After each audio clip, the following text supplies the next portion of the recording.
جب کسی عورت کے اندر یہ 6 خصلتیں اکٹھی ہوں تو وہ پوری صالح ہے۔ 5 وقت کی نماز کی پابند ہو، اپنے خاوند کی فرما بردار ہو،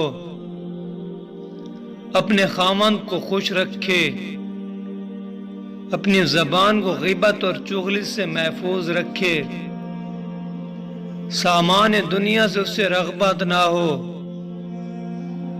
مصیبت پر صبر کرے۔ نیک عورت دین کا ستون ہے، جس سے دین محفوظ رہتا ہے۔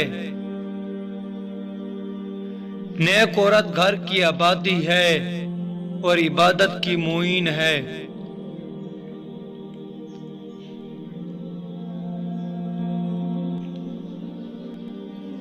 نیک عورت کی شناخت یہ ہے کہ اس کا وصف خدا کا خوف ہو اور اس کی دولت جو اس کو خدا نے دی ہے اس پر قناعت ہو، اور اس کا زیور اور اپنے مال میں سخاوت ہو، اور اس کی عبادت خاوند کی عمدہ خدمت ہو، اور اس کا مقصد موت کی تیاری کے لیے ہو۔